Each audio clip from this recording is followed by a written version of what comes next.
E kam Teodorin. Teodor, të përshëndes. Çfarë ka ndodhur ditën e sotme në Rjoll?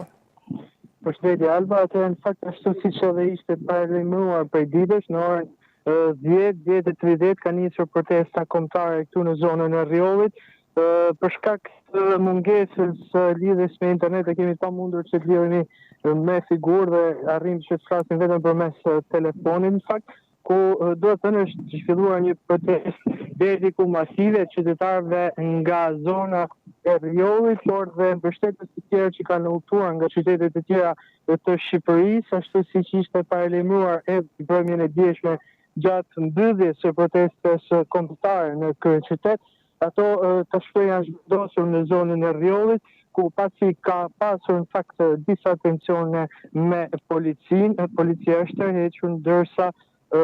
protestuesit kanë hyrë në brenda rrethimit të resortit turistik, duke bërë të mundur kështu edhe zhgulljen e gardhit metalik dhe telave në Xhëmba, të cilët kanë rrethuar pjesën e resortit në lidhjen e saj me zonën e Rrës, pra me bregun e detit.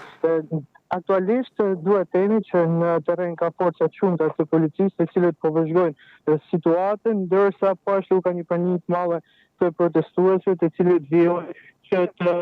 me anë të formave të ndryshme të tentojnë për të shëmbur edhe gardët e tjerë të cilët kanë rrethuar prej ditësh tashmë resortin turistik në zonën e Rjollit. Fatmirësisht nuk ka pasur deri tani persona të lënduar, edhe tonet apo gjakat janë ulur dhe nuk ka pasur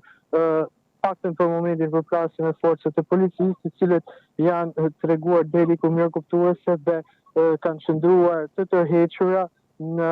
përgjatë gjithë zhvillimit të kësaj proteste. Do të thënë që deri tani nuk ka pasur incidente, ka pasur thirrje që pas përfundimit të protestës këtu, të gjithë banorët do të shkojnë për të transferuar në protestën tjetër kombëtare që do të zhvillohet në kryeqytet në orën 12:00. Aktualisht, siç e thash, ka forca shumë të policisë, janë aktivistë shoqërisë civile që ndodhen ende në zonë dhe janë edhe banorë të Rjollit, ato që janë në krye të asaj që po zhvillohet në krye të protestës, duke lejuar që të çmundojnë gardhin me Xhëmba, i cili ka rrethuar resortin turistik. Kjo është pak a shumë ajo çfarë zhvilluar ditën e sotme, Alba. Teodor, falenderoj shumë për këtë lidhje telefonike dhe na bëre këtë pasqyrë për atë që ka ndodhur mëngjesin e kësaj të shtunë në Rjoll, dhe rikthehemi